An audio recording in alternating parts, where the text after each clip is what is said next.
Right, good evening, welcome to New Horizons. If you do have a mobile phone, if you would like to put it on silent please, thank you. Massive welcome to Magnus Mulliner with 8 life-enhancing S's. Free for life. Magnus is, amongst other things, qualified in metabolic typing. He's interested in helping people live toward their potentials. First by teaching us what nourishes the body, both physically and mentally, and encourage us to make the necessary changes to achieve this. So, we must do something for ourselves. Real health isn't automatic or brought about by pharmaceutical products. Magnus has a way of reminding us what we could do to benefit the only body we've got.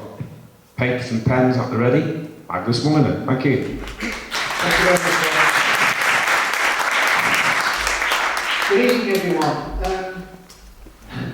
I feel like a bit like Madonna with this on. I've probably even got some curves in the same place. For those who are familiar with my work, hands up anyone who's been to any of my presentations before. Half and half, very slightly more. Thank you. Okay. There is a new edition, and nearly 43 years young, I thought I'd start with a picture like that. It's all about community, and I get the feeling with what was shared before, coming together with the information. It is challenging for those to turn off their televisions, perhaps, and stop reading tabloid newspapers. That's an invite. I haven't done that for many years. Whenever I go to my parents' house, they're always, and I can't compete with that because I don't read the Daily Mail, and I don't watch what goes on in the news. That's not to say that I'm ignorant to other things, but they're not important to me, who's with who and what's going on. And then, as you know, the media is controlled by 3 main bodies, so they'll tell you what they want you to know. Before I kind of get started though, what I want to do is, as always, for those that have been to my presentations, ask permission. What's the reason for being here? What would you like to receive? You've kindly, your time is as precious as anyone else's. What would you like to receive this evening? What's the reason for being here? Enlightenment. Enlightenment. Enlightenment. Okay.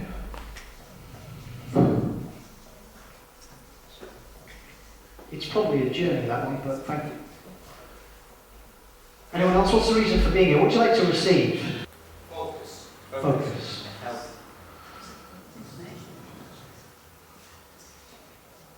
So much going on. Creative knowledge.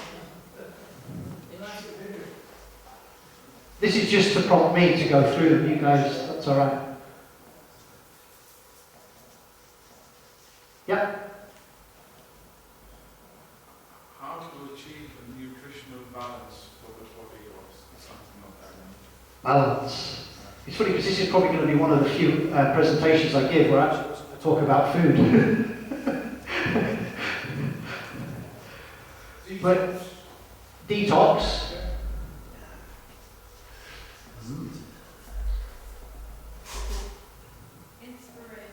Inspiration. You won't get that from the Daily Mail. Anyone else? Usually the rebels are kept at the the front and the keen ones at the back. What's the reason for being here? What would you like to receive? Enlightenment. He's still going. He's still going. It's a state of mind, it's not perfection. It's a place where you can perceive what is priority. Right. I have met some enlightened beings, and I find that you could liken them into their own little planet, but the first thing that I find, which is towards enlightenment, is not to form a judgment. And that's one of the toughest things that anyone in this room would do, because you're going to judge me how I look, walk, talk, and all the rest of it. No, we're not. We think you're a sweetie. That's a judgment. Whether I'm good, bad, or ugly, they're all judgments. And one of the things you can do to move towards that, because I've read a few books and I've attended a few programs, and there's one you can do. It's called a Satori. Hands up, how many people have heard of a Satori? Just the one. Two.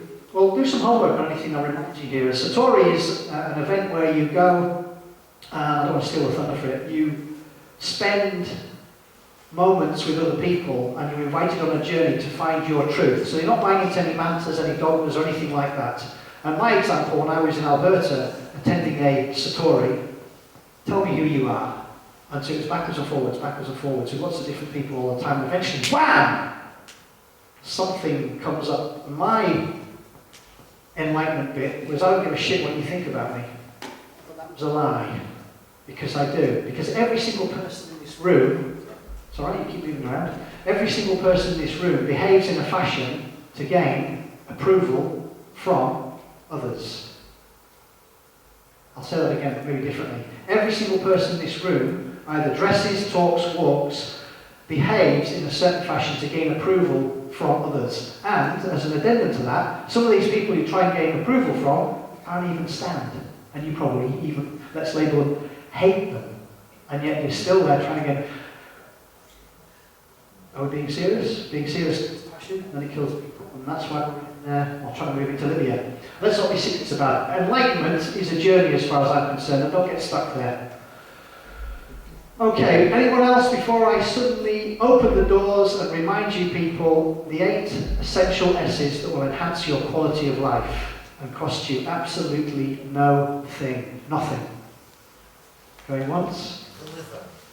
The liver.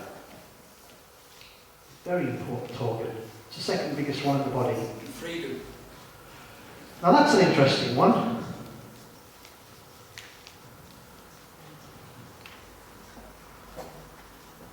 A lot of people, they will focus on this, but what they're trying to do is become free from. And that's the problem, because there's a difference between freedom and free from.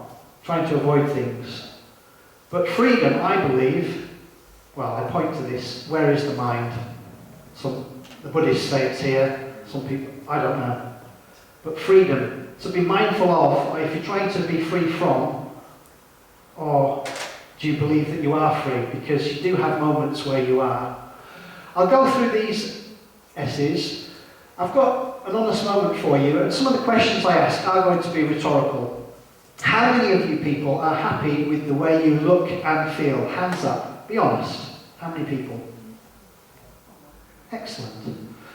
Those that put your hand up, you will find are putting less nails in your coffin, and we all have one. Yeah?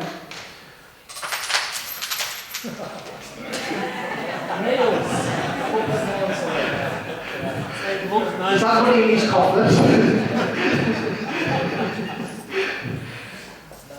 Exactly on time. Fighting that illusion of reality causes stress. Everything that I'm really going to talk about, and it is an invite, is for you to, I always ask this question, is it possible or is it okay if I ask permission and challenge some of your beliefs and values? And everyone in the room always says yes, and they smile at me. Is that true? We'll find out. As a former academic, I've got to do it. I'm not going to insult your intelligence and read these. What I will say to you is that if you would like a copy of this, then please send me an email. The details are on the bottom there. Magnus at MT Energy. MT is for metabolic typing, and energy is just a play on word. It's an IE at the end instead of a Y.com. You probably didn't think this. There is an exam before you people vacate, and I'm going to give you your homework now. Is that okay? I'm asking permission. I'm not going to teach you anything, but I am going to remind you some of these easy to follow ideas which will, in my opinion, reverse your telomere lengths. Who's heard of telomeres? Hands up. Okay, quite a few people. You can liken them on these at the end of your shoelaces. You know when you get some shoelaces, a little plastic bit about that long, and over time as you wear your trainers, your shoes and all, they get eroded away. Well, your telomeres are connected to the end of your DNA strands. And obviously, as we age, environmental or poor lifestyle choices, they shorten. And so how long you're going to live ultimately is down to your telomeres. Now that I've mentioned that, when you're reading your Daily Mo, you may come, or whatever, you may come across it, or you're on the media. What I find, I don't mean to swear when I say this, but ultimately it's about taking responsibility. I'm glad no one's... That's what it is. That's what health truly is, taking responsibility. Just the other day I was standing in line as you do in the post office. I heard this lady talking about bouncing from one doctor, didn't like the answer she got there, to another doctor, didn't like the answer, and so on. And to me it was like she was playing the part of the victim and not taking responsibility for her own health and well-being. And I wasn't in a position to say anything, apart from pass out compassionate and empathic love to her. The lady was about similar age to me, she was about 70 odd. But still, take responsibility. If anything happens to you, it is your responsibility, from tripping on the curb, except when it comes to fracking, which we know about and we can vote. Is this true? Schopenhauer once said, all truth passes 3 stages. First, we laugh at it. Secondly, when it comes to the fracking, perhaps that's where you are here. And then finally, it's accepted as self-evident. Most things you will find will go through those 3 stages. Most people I do find are in this situation here, surviving, getting through the day, rather than thriving. I work with many people throughout the globe. I have paperwork this thick I ask them to fill out, and one of the main things I want to do is seek to understand what's going on up here. And there's only 2 ways really I know to control your state of mind. One is how quickly you move, and the other way is by what you're thinking, what you're paying attention to. Remember, where your intention goes, energy flows. And if it's true what Dr. Deepak Chopra once said, we think between 60 and 68,000 thoughts a day, and up to 90% can be negative, although some of that is ancestral. So there's a lot of stinking thinking going on. However, when you're awake and enlightened, you can perhaps interrupt your pattern and change. In other words, whether you're shaving or whatever you shave, you will find you are asking yourself 2 primary questions. What does this mean and what shall I do? But for some people it's like, I can't believe she said that. I can't believe they did that. Do I have to go to work, etc.? How do you feel? This is about you and your state of mind. Interrupt your pattern, change it. What's funny about that situation? So you can control your state of mind instantly by how quickly you move, whether you move quickly or slowly, and what you pay attention to, what you're thinking about.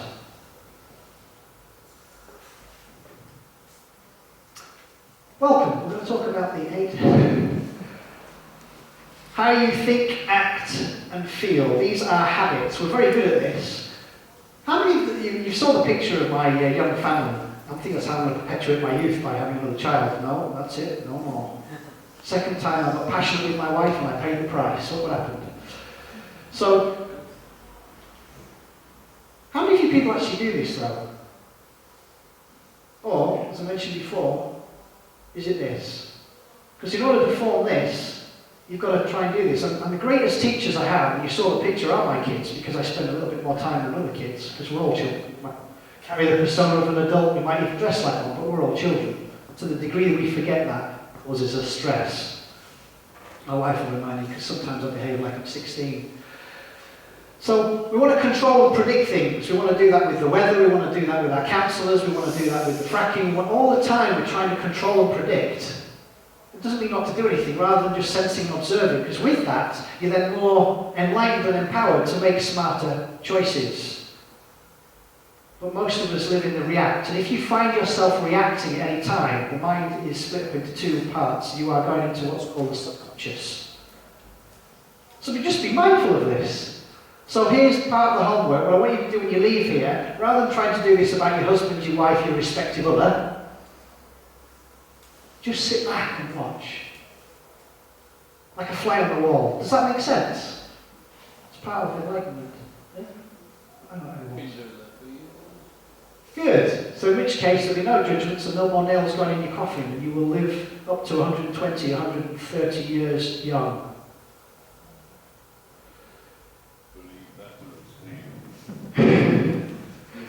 This is the first one. So here's the invite, and here's the homework, and this is the greatest challenge I find with people, because no one wants to be told SHIT, but they do want to hear what they already know. Is that true?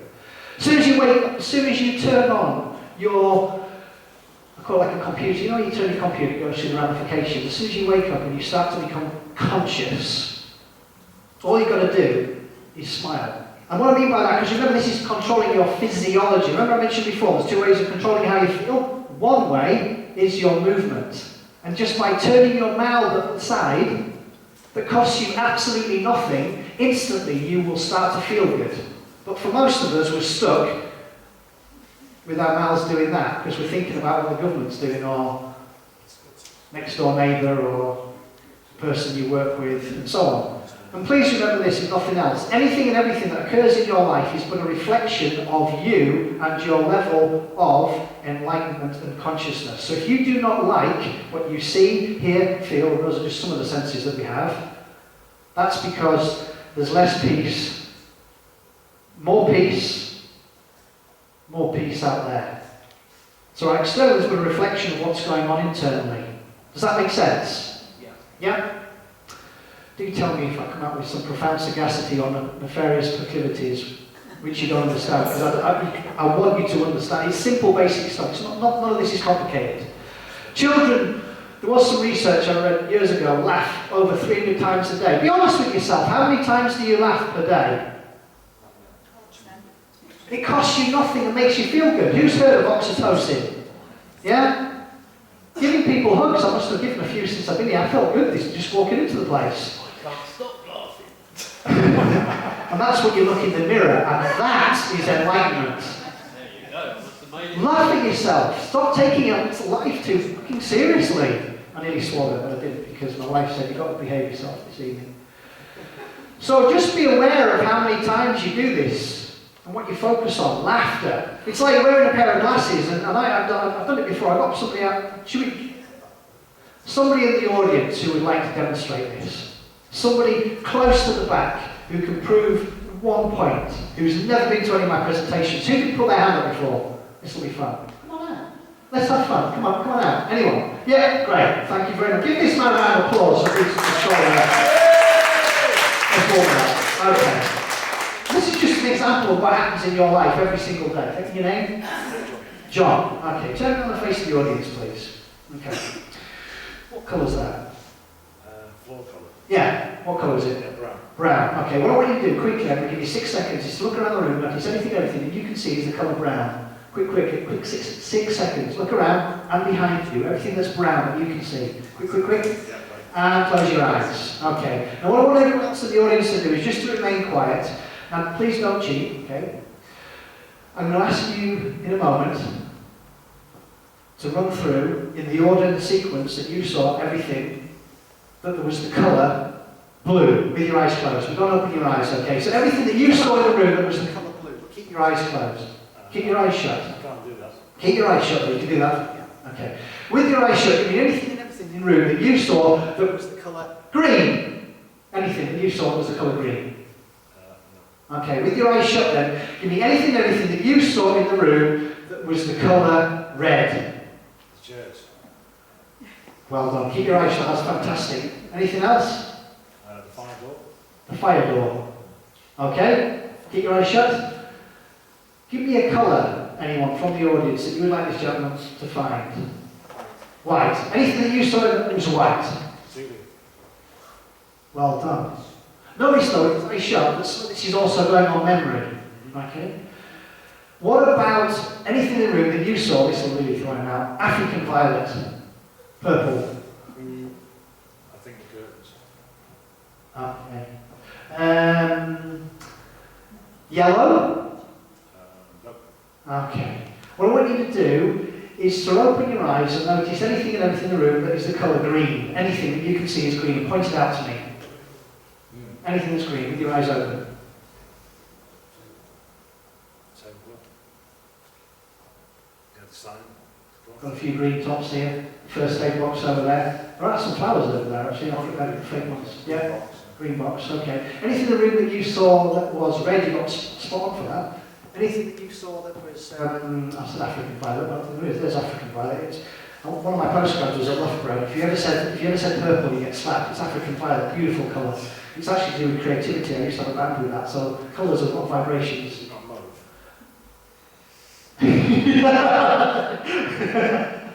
Mauve. Blue. What's blue in the room? Because the green and the blue, thank you, the green and the blue is what's alive and living, yeah, in our lives. But my point is here, and I want to thank you for this. Grab a seat. Because more often what happens is we wear these glasses and we only focus on the feces, that's brown, of life, the crap, the shit. And how do we feel? And who's doing it? Whenever you point, 3 fingers point back. So it's another moment to become and start to wake up. So in the morning, the invite is for you is to smile. And you'll go, well, Magnus, I've got nothing to smile about. I would challenge that. Firstly, you're alive and you're breathing, and so on. So all you need to do, and this is the second part of your homework, I haven't written this written down, so you can write this down, is to, before you go to bed, write down all the things you're grateful for. Just 10 things. 10 things that you're grateful for. Because when you do this, you are changing your frequency and your vibration, you'll find that when you wake up in the morning, you've probably got less FUs about the government, the fracking, and whatever else. These things go on and you can still vote. Where you put your eyes, your ears, and your feet and your money, you can still vote, and your pen. We know that everything in our life is about balance. Anything and everything is. And to the degree that it's out of balance, then Houston, we have a problem. These are just some of the technical terms which you may or may not have heard of. We talked about this. When you hug somebody, this is what's released. It makes you feel really good. And endorphins are, you know, people have like get addicted to exercise. Yeah? I don't know if I can imagine that. Well, it's because of this endorphin release. It can subdue a lot of pains or the challenges, just like running away and avoiding yourself. I'm not saying don't do it, but everything is about balance. Yin and yang, masculine and feminine. What can you do to brighten your day? So if you ask yourself the question, what can I do to brighten my day? Because you may wake up still with one, you know, like this. What can I do to, that's a smart question. And if you get stuck anywhere in life, get stuck in the question. Yeah? I often say don't get stuck anywhere, but if you can get stuck in a question, make sure it's a good question though. So brighten your day. And when you do this and you start doing more of this, I call it a side effect in this because, as you know, there are no such things as side effects. It's not socially acceptable to buy a toxic chemical given by your doctor and so on. There only are effects, and it can be contagious and you can pass it on. And this is what it does, and that's what a lot of my work is about, is empowering people to boost their immune system. In the words of Hans Christian King, and this applies to everyone in the room, including myself, you've got to get over yourself and you've got to get out of your way. Get over yourself and get out of your way. And too many of us are tripping over ourselves with our thinking and our thought pattern. So I'm talking about enlightenment here, don't worry. Can I move on from that? I want it to be interactive, or didactically just to stand here and remind you people. Does this make sense then? Smile. And the more often you do it, it does become a habit, and you get good at it. But, and here's the other addendum, without an expectation that somebody else will as well. Because that means if they don't, you suddenly then go into judgment. Oh, they're miserable. Beep. Let that go. Second thing, hands up, how many people sing every day? A few of you? Excellent. How does it make you feel? Fantastic, absolutely it does. And it costs you absolutely freaking nothing. I know some of you men go, you don't want to hear me singing. You're probably right, I probably don't. And neither does anyone else. However, you will find that once you start training your voice like Pavarotti did, it will change your frequency. From a quantum physics point of view, we are vibrations of light. We're just wavelengths.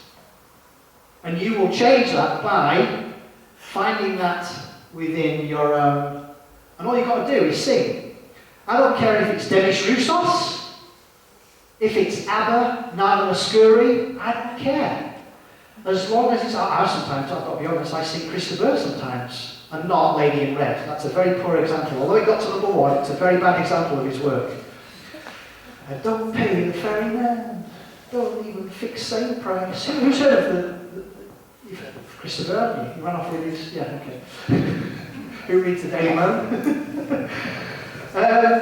So, the invite, after you wake up in the morning, turn on your computer, you smile, I call this your computer, because you often bang in the question, and why am I so fat? Because I eat continuously, have no self-control, stupid question. Okay, so you're going to change that. Oh, I mentioned this, another 10, as part of your homework, if you could create 10 empowering questions, just write them down, as part of your homework, it's going to be in the exam as well. 10 questions that make you feel good. So it could be as simple as what's funny about that, because more often than not we're always looking at it, oh God, that's not good, oh I've lost out, or whatever. So what's actually funny about that situation? What could I do right now which will bring me closer to enlightenment, make me feel good, and make me loads of money? Yeah? An empowering question, because it makes you feel good. So you create those 10 questions. So at any one moment, when you feel that 90% of the stinking thinking's going on, which we all do, interrupt your pattern. So shower, shaving, driving, we don't talk about that because we're British. This is what you're going to do. You're going to start singing. And of course, everything ultimately is about hormones. I've just got back from London. I've been on a training program down there to understand how this functions fully integrated in a few tests that I can now perform. And that will affect these, and hormones are just how strong your bones are, your neurotransmitters, everything ultimately is controlled by these guys, and there are stack loads of them. And they release when you smile and you sing. Diaphragm, yes. Those are just some ideas. This is a fact though. Not the size of what you might think, but your lungs will determine the length or the time you have on this planet. So for those that have ever seen a person who's passing away, leaving this dimension, very shallow chest breathing. Yeah? So, invite, by doing this is why to some extent a lot of smokers, the only thing that relaxes them is the deep breathing. And when I get people breathing, no, I don't mean that. I mean expansion from here first, because 2/3 of your lungs are here, 1/3 is up here. But most of us, as time goes on, we become chest breathers. So the size of your lungs. It's all over now. I think we had it a few weeks ago, last summer. Absolutely key, if you can, and again it is an invite, get to know somebody in Portugal and go over there and have fun for at least a week during the winter. My parents go away for 3 months every single year, and they go to Spain. And every time they come back and they compete with me on the brown front, I just tell them I haven't washed, but they have. So the simple thing is, the sun has UVA and B. It's UVB which strikes cholesterol, stop me if I get too technical, and then goes through a few more processes and will convert it into vitamin D. D3, cholecalciferol. And that has been labelled as a steroid hormone in some areas, and there's other to like say it isn't. However, it can affect over 2,000 of your genes positively.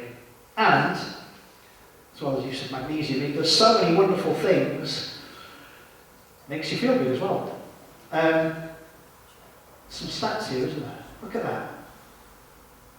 Of all, there are over 200 different forms of label, because obviously once you've got a label, it comes with a drug. Just by having enough of this, or using, that's the best source. However, if you can't run away for 3 months like my parents did, then get hold of some good D3.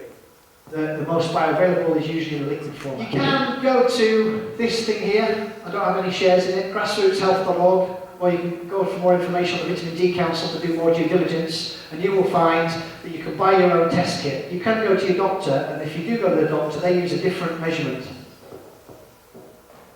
And so it's not called nanograms per milliliter, but it needs to be between 75 and 105. But if you go into this company here, you can buy this. You can buy this and things online. It's just a prick. And the other thing, there are 34 scientists who are connected to this organisation that know that we're in crisis in a lot of the areas, especially those in the northern hemisphere, because we don't want to run sun. And the best time to get the sun is between 10 and 2, which if you read the Daily Mail, it'll tell you that's not a good time, because you could get skin cancer.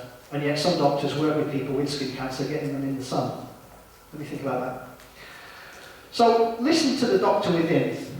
Foods. These are obviously some foods. I used to like wild Alaskan salmon, but soon that'll have Fukushima on there because we've Japanese radiation. Be mindful of using smaller fish. And as I say, don't burn. So if you go somewhere exotic, which I know most of you do, then cover up and don't burn yourself. And if you are, like the gentleman over to my left is right, slightly darker than me, then you need to times that by 10, how much in the sun. So for those of us that are Caucasian, it could be 10 minutes, 15 minutes with the sun overhead. This is a tidbit. If your shadow is longer than you are tall, UVB will not convert into vitamin D. I'll say that again. If your shadow is longer than you are tall, it won't convert. But if you have darker skin, you'll need to spend longer in the sun. Any questions with that? Does that make sense? I'll say it costs you nothing. It might cost you if you go on holiday somewhere. You said say no to sunscreen. Say no to sunscreen. Did I have that on that previous slide? I didn't put that on my, did I? No, okay. Oh, that's an interesting one, 8% being deficient in it. Sunscreen. Just read the label. Here's one of my tidbits. If nothing else this evening, remember this. It comes in the exam. I think it's on question number 36. Do not apply anything to the biggest organ on your body unless you would eat it. Think about it, folks. Up to 60% of what you apply to your skin will be absorbed. So, gentlemen, brute, if you wouldn't do that, don't even think of doing that. Women, sometimes I walk past, it balls me over when you're walking down the street and the perfume of some women.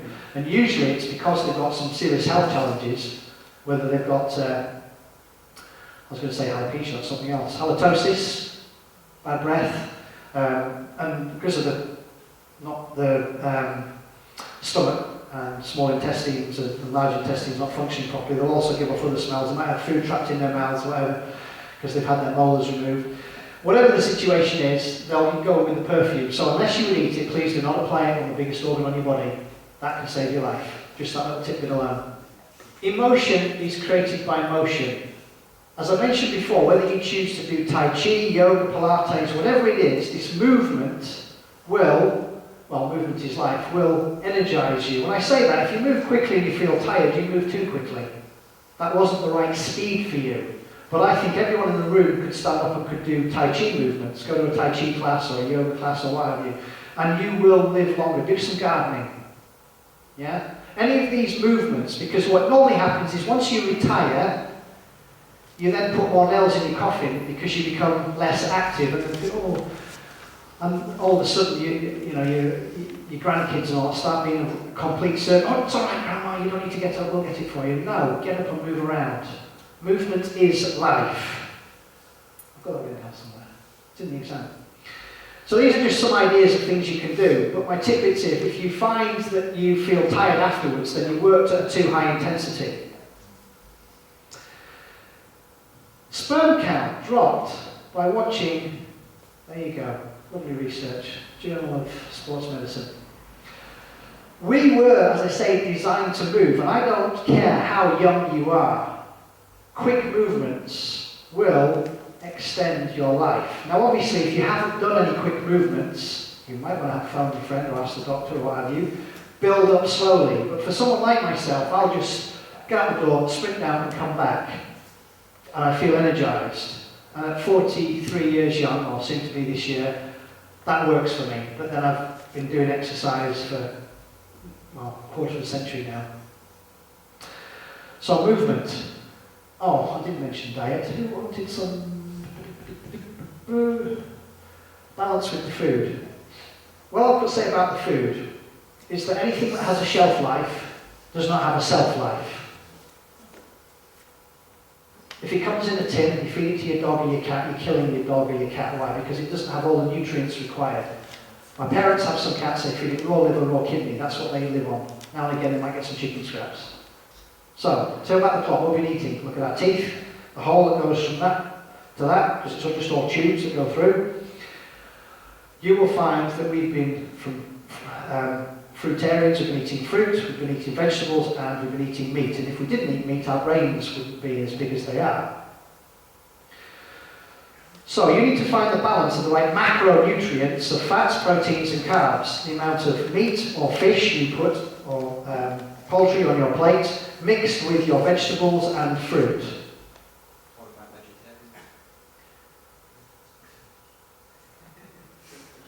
vegetarian? If you're a vegetarian, then you need to have an extreme variety of vegetables and fruits, because usually you'll be short on amino acids, you'll be deficient in B12, you'll be deficient in zinc, and you'll be deficient in iron, eventually, if not now. Nuts and seeds. Nuts and seeds, yeah, they do, but they don't contain all the amino acids, and you need to have variety in. There's a great article I can pass on to you about spiritual stuff and everything, because this is where a lot of people, I'm not people who are vegetarians and vegans, you make your own choices with the information you have. We all do the best we can with the tools we have.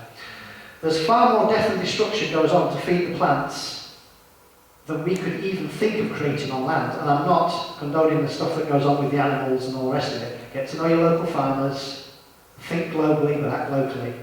But I'm just saying, you know as much as I do with the soils and the parasites killing the fungi and everything else just so the plant can survive. There's far more goes on there. So people who are vegetarians and vegans, I don't think they're fully aware of that.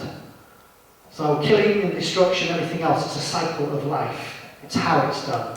And of course it's natural down in the soil and becomes so on land perhaps. But get to know the local farmers. It's all right if it's organic. Well it is, but I think also we need to get to know your farmer. Where is farmer? He's not here today. You want to come tonight? Okay. Yeah. Oh right, thank you sir. Brilliant, nice to see you. Yeah. Support your local farmers, as I say, think globally, act locally, get to know them, find out how they treat their animals. What do they put on their land to feed the animals? Simple stuff that we've kind of lost as we've no longer become part of a calm community. So diet is key. However, as we all know, if your stomach, the pH is not as low as that or that, then no matter how good organic or whatever the fuel is you're putting in, the body's still going to be suffering. It's going to be suffering from things like enzyme deficiency, and also B12 as an example, which is one of the B complex. Unless the pH goes down as low as 1 or 2 in the stomach, then it's not going to break down and transfer across the intestinal wall. So, without getting too technical on the diet side, certainly put in the right fuel, but just be aware there are simple tests that you can have to make sure that the pH is right, your zinc levels are, and all the rest of it. Don't guess, but measure. We all know about this. We all know about these are forms of addiction. The reason why we form addiction is because our friends do not answer us back. Me and my mates, yeah. So these substances or whatever that we get addicted to, they don't answer back. They don't tell you the sex was bad last night, and why didn't you send me some money in the mail? So they become our friends. Yeah? Now I'm not saying because you smoke or you drink you're addicted, because an addiction is a repeated process that does not get your desired results. That's what a true addiction is. What I am saying is that the reason why people become addicted to these things is because it's me and my friend. Me and my mate. My type. But when you cut something out in their life, because once the meaning changes, which it may do eventually, what's it going to be filled with? I've got to have something in my mouth, a glass of water, whatever. You've got to, there's a void created, it needs to be filled with something. If you do feel a bit of stress, then all I can recommend you do is start breathing fully and deeply. And so if you catch yourself breathing here, start breathing there. And practice it. Remember, practice is the mother of skill, and it costs you absolutely nothing. What I find when I work with people, and they do say to me they want to give these up, I find out what their big dream goals are. So when you can focus on that, whether it's swinging a golf club or their grandchildren or whatever, and you can make that link, the meaning of that will then outcome this. So that will suddenly equal pain and pleasure to spending more time with their grandkids. Just think about it. This and a lot of this, well, that's the leading cause of death on the planet, and it certainly will be by 2020, stress. Stinking thinking, people not controlling. Because let me just repeat, there are 0 problems outside of the mind. 0 problems. And if there is a problem in your life, or if you've got an issue, you're a victim. None of the people in this room, none of you are victims. You may have a challenge, and with the challenge is an opportunity for you to overcome it. Just change the meaning. Exercise and habits. Moving on. How many of you people do have a passion? How many of you people read and study? Brilliant. This is what will assist you in your journey to, I say longevity, it's not about how long you live, it's your quality of life. Because sometimes I ask my class, could you imagine living to 100? And they're like, no. Because their focus is usually when you get to about 70, 80 or 90, something starts falling off or something goes gammy or change that mindset. What would you do if you're not afraid? These are some rhetorical questions because a lot of this stuff holds people back, and the reason it does is because you and I have been programmed by our parents. By age 7, pretty much our behaviour, I mean I see it myself, if I get angry with my son because he won't do, I'm trying to control and predict, remember, rather than sense and observe, I suddenly go into child mode, and when I wake up and realise that, I'll stop being angry instantly because I don't like being a child. Some of the time. Maybe all the time now. My wife's my big kid. So, study. Find what your passion and your purpose. So often when I work with people, I ask them, what is your true passion and purpose? And you might be a doctor, you might be climbing the corporate ladder, being an accountant, whatever else, but they're living their parents' dream, because in order to be successful, how's success measured? How much money in the bank and climbing the corporate ladder? I would challenge both of those. However, they're living their dream. So you need to find what works for you. What would you do if you're not afraid? If money wasn't a challenge, if you enjoyed doing something that did not lead to, I'll use the term because you understand it, but there's no such meaning, failure, what would you choose to do? There's no such thing as failure. And when you start asking these questions, you start saying, well, you know what, I'd be interested in working on some boats. I've got one guy who said, well, I want to design guitars. Well, what was stopping you? Himself. So you need to find what your true passion and purpose, and the only constant in this universe is, thank you, Leon, change. So, it may change. That's part of the feminine energy. We're all feminine, we're all masculine in the way of energies. So what do you love enough to climb out of bed for, apart from your partner in crime, which could be the correct answer? Might need the toilet. Right, in that moment, any enlightened being would do that. In that moment. Absolutely, don't take life too seriously, Magnus. Your physical body is just a printout of what's going on in our minds. Is that true? Find out. Your mind always evaluating, judging, comparing, condemning. Now, if nothing else, this is in your exam, you guys need to know this stuff, right? These are the 5 disempowering traits which so many people practice on a regular basis. This one I'm constantly working on. I'm late because of the traffic. It's an excuse. Yeah.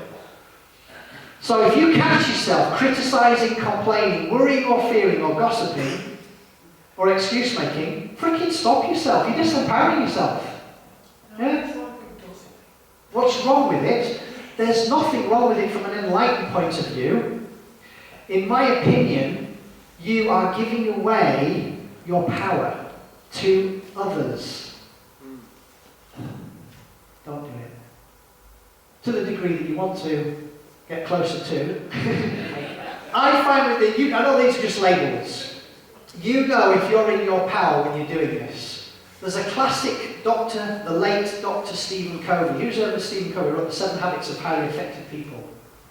He wrote The 8th Habit, is one of his other books. He's written many books on putting first things first. Dr. Stephen Covey said, never ever speak ill of those absent, for you will lose those present.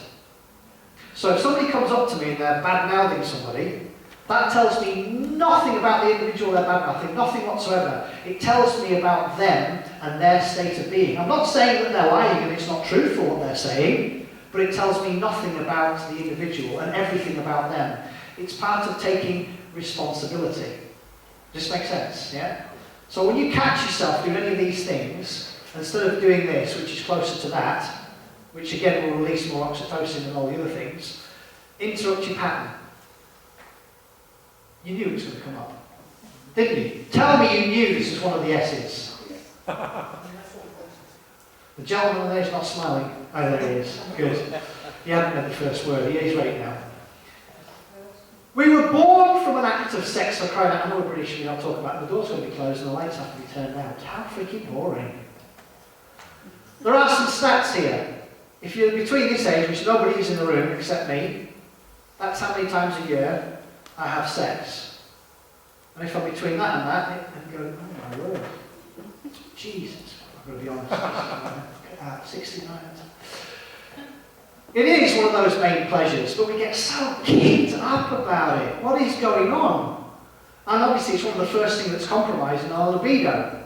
So for men, if you're not getting an erection around about 5 o'clock or between 4 o'clock and 5 o'clock in the morning, assuming that you're still awake, you might wake up with a stiffy, then we've got hormonal challenges going on. It's one of the first things to go, because Mother Nature said, I don't want you reproducing, because you're not healthy. So hormones are everything, but if I could offer any form of advice, and please remember this, the best advice you can take is your own. But if I could offer any advice to you men, do not fix women's problems. Why? Because they're not broken, they don't need fixing. Because it's a Neanderthal man. We've been part of the men's tribe in Calgary for over 2 years, learning from the wisdom of men. I did my men's weekend in New York in 2005. Alpha leadership, legacy discovery, lots of men's stuff. As men, and what's said there stays there, and what we did as well stays there, we kind of have problem-solution mentality. That's a man in his masculine. Problem-solution, yeah? Well, have you seen a woman who's on the phone, and she's on the phone for an hour, and you go, well, what was the point of that conversation? And of course it was the conversation, a woman in her feminine. A man can do the same thing. I'd seen a friend for 22 years. I found I was on the phone for less than 7 minutes. Great, fine, no problem, see you then, bye. Done. A man in his masculine. However, it's about balance again. So, if you're a woman working in the back, wearing trousers, climbing the corporate ladder, there's north, there's south, that's you. There's your husband, there's north, there's south. You come home, repel, without an expectation that you've dimmed the lights, you've run some water, you put some orgasmic salts in the water, maybe you've lit a few candles as well, and that she will go in and give her a massage free, yeah?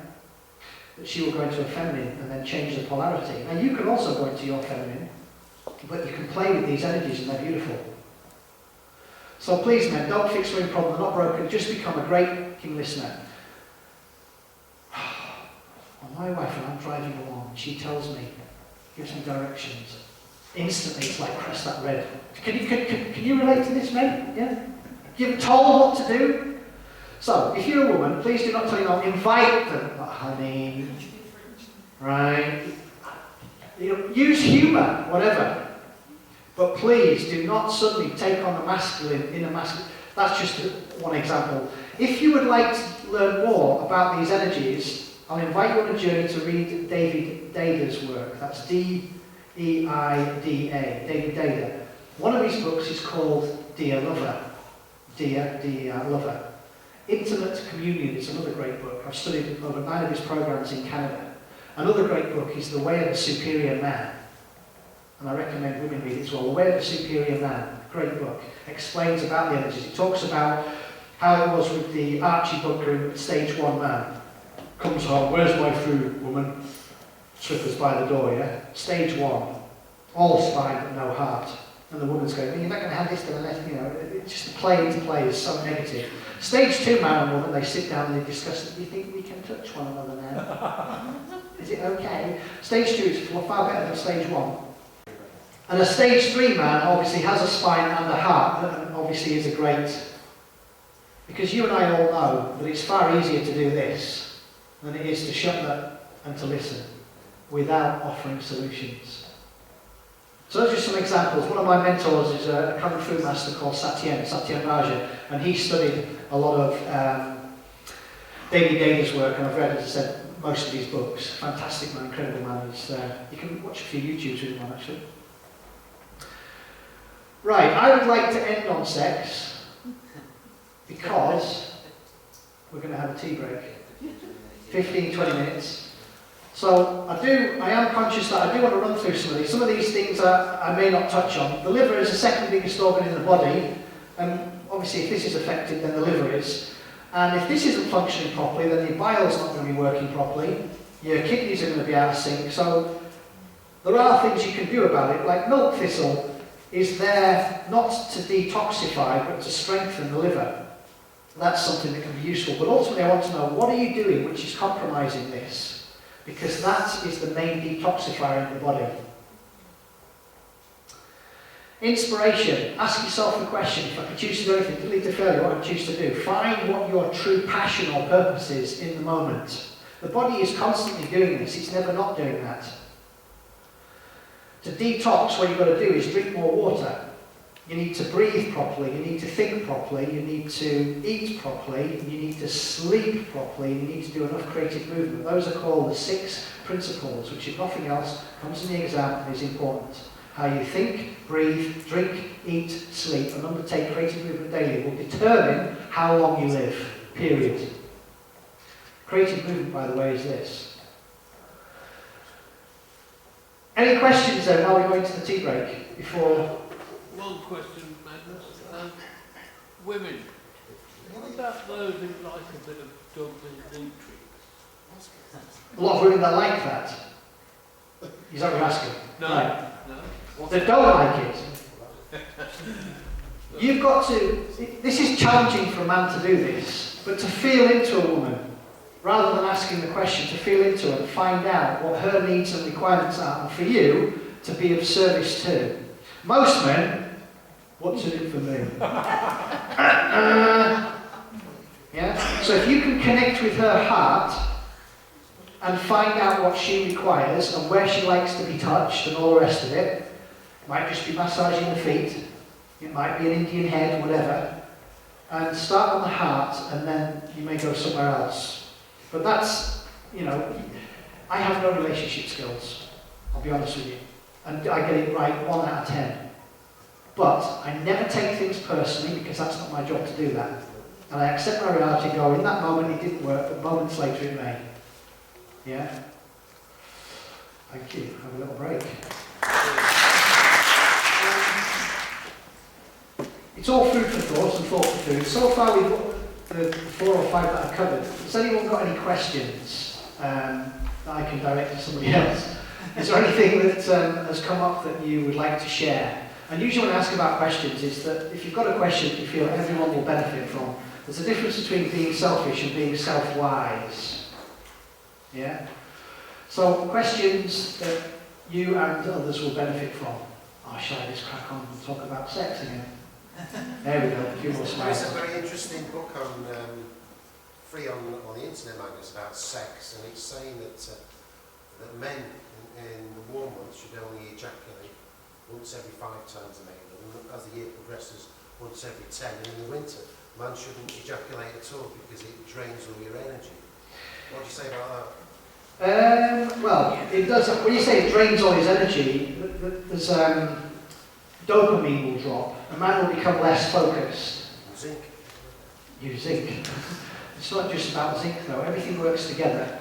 But zinc will be a factor to that because that's what's needed to replenish. But then you've got magnesium, you've got chromium, you've got copper. There needs to be a balance ratio between Zn and copper. So when I'm talking about sex, I'm talking about a heart-to-heart connection. I'm not just talking about a wham bam, thank you ma'am, what's in it for me, Neanderthal type thing. I'm talking about a loving connection with another. And it can be, I'm not going to talk any further about same sex or not, but it's just about enjoying what life has to offer. And I do believe that that's something which is part of the 8 essential S's that will enhance your quality of life. And generally speaking, as we get older, and I've attended many of these courses, they're called SPE, Sex, Passion and Enlightenment. And it's not about sex, it's understanding the energies, the masculine, feminine energies, and working with them, with your partner or partners. And it really is exciting. And it makes you feel alive. But I don't think there's anything more I can say about sex because we are British and we don't generally talk about it, and some people are embarrassed and some people are blushing. I can talk all day about sex. Yeah? Well, I've kind of gotten over it, really. I've gotten over it. It's something which we were born from an act of sex. It's been going on for how long and all the rest of it. But religion stepped into place. And until death us do part, honour and obey all forms of slavery, and we all buy into that as well for those that choose to get married. Guilt and fear. Right, guilt and fear to control the masses. But that's what it's like. You look at any other animal outside, what can animals teach us? You see a dog humping another dog, and you know, off they go, yeah? So, I'm not saying we do that. I'll tell you, there are communities on this planet where you don't even know who the father is of the children. The communities support one another. So if I find a woman attractive, the community supports. That was Tuesday, now I'm on Wednesday or whatever. But, oh my God, religious values suddenly step in. Judgments are suddenly made. I'm not saying it's right or wrong, there's no such thing, but the point is the community supports that. The women would generally take care of the children, and the older generation would impart their wisdom onto the children. What do we have today? A conveyor belt system that we put our kids into. Prison. Don't get me going on that. So, sex is a natural thing. For those of you that suddenly find you doing this, it's an invite to become a little bit more open to other opportunities and possibilities. Because as you know, whatever you resist will persist. And subconsciously, if your energies are going in that direction, then you will suppress your libido. I don't think there's any more time I need to spend on this, because there are other things I'd love to talk about, but it has been around for how long? 3.2 plus million years? And we've all got an opinion about it, and opinions are like, and everyone has one. As Dirty Harry once said. I was going to say assholes, but I realised that was on Deadpool. That's a quote from Deadpool. Opinions are like assholes, and everybody has one. Dirty Harry. Dirty Harry. Sleep. Now this is one major thing. I know we have this economy set up where it's 24/7, 365 days of the year. However, I'm going to say it's killing people because they're not getting to bed on time. Please remind me, what is the best time to go to bed?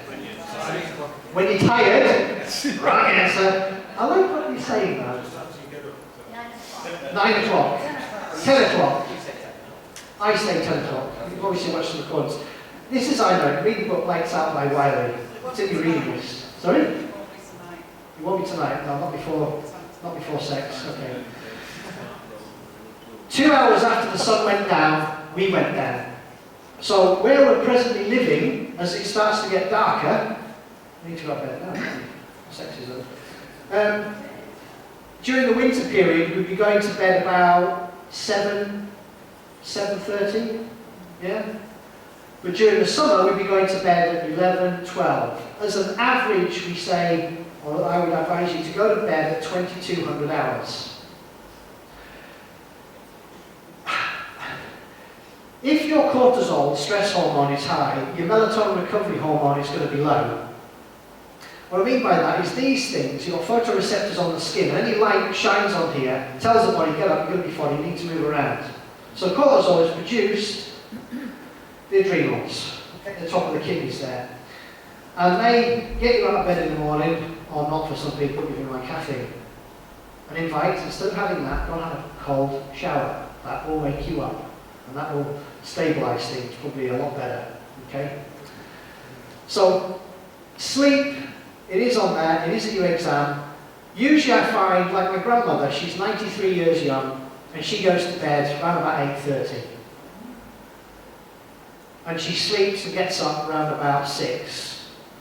What do they say about being a child twice? Maybe, so she sleeps about 12 hours, yeah? It's like a cycle. You certainly listen to your body, but if you dim the lights, you've got fresh air coming through, but no noise outside. And these are just, and there's another page in it, things to be aware of. Away from electrical appliances, because some things we're not aware of. If you have a router system, a Wi-Fi system in your home, please turn it off. Okay? Some people even sleep with their phone. I don't have mine on me, where it's in the bag. Read the book Disconnect by Dr. Deborah Davis, Disconnect. If you have it in your pocket, you'll reduce your sperm count. It can lead to osteoporosis. It affects DNA. So just be mindful of that, just a cell phone. So during the winter, dim your lights 2 hours before bed, avoid bright lights. You people know this stuff. However, we get into habits of watching late night television because we all like David Letterman or whatever it is that you watch. If you don't get to bed on time, obviously affect your hormones. If they're out of balance, then once again, you're going to gain weight, you're going to get fat, you're not going to feel good, you're going to be more emotional, you're going to bring on, with some research done, Canadian University, women who didn't have proper sleep patterns brought on breast cancer, an increase in breast cancer.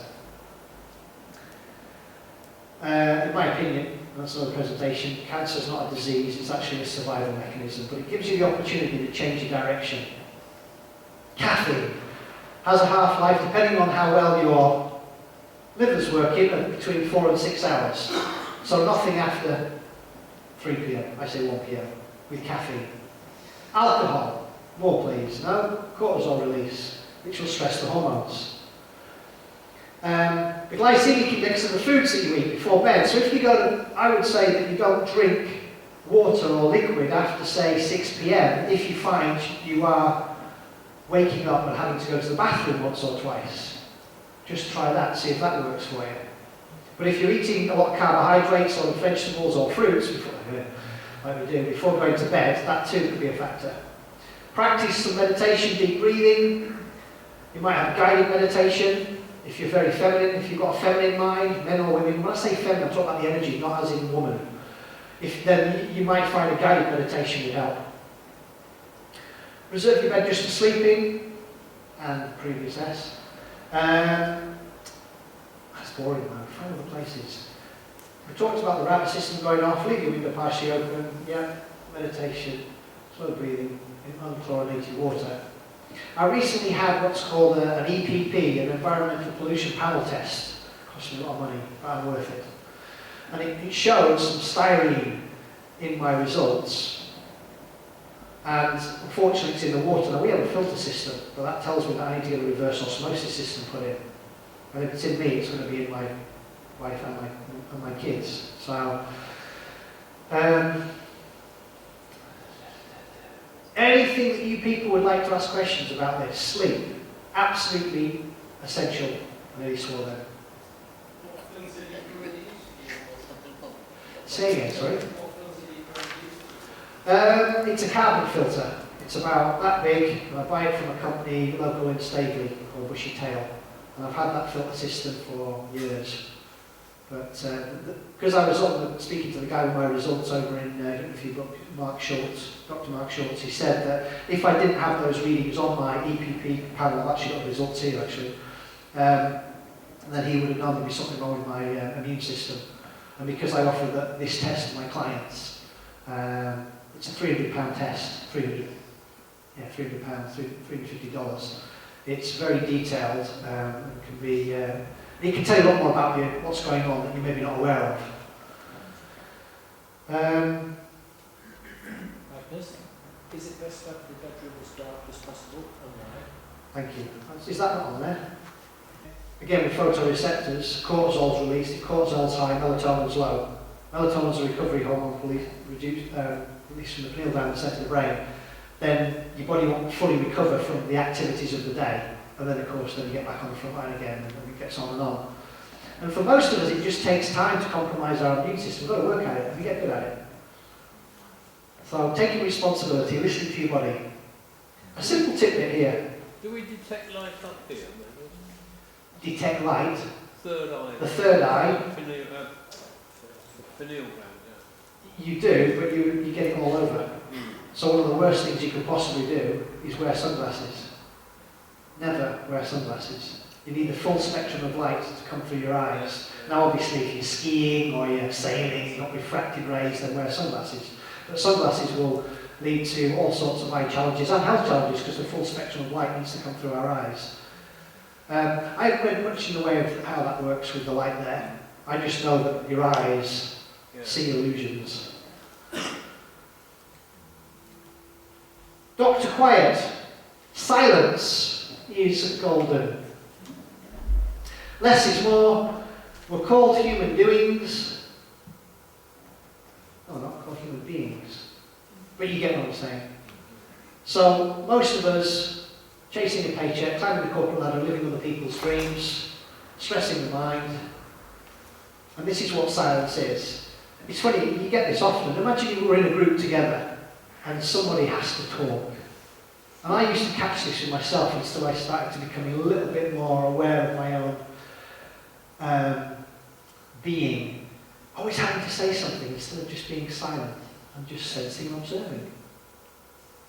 Practice it. Try it out. Because the ego, which stands for edging God out, wants to say chip in because you want to gain approval, which is the cycle I talked about before. Everything and anything you people do in this room will be to gain approval, whether it's with your parents, your grandparents, your kids, your next door neighbour.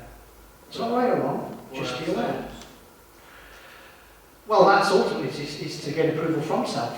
Yeah, because you should always be impressed with what you do. But if you're living somebody else's dream, I'm not saying it's wrong working, doing, climbing the corporate ladder or making. That's not wrong. It's about whether it's aligned with what I call your soul or core values, things that you will and won't stand for. An example is if you're working for a bank, but you're aware of what goes on in banking, and you're working for the bank. That wouldn't rest well with me. You can forget the money.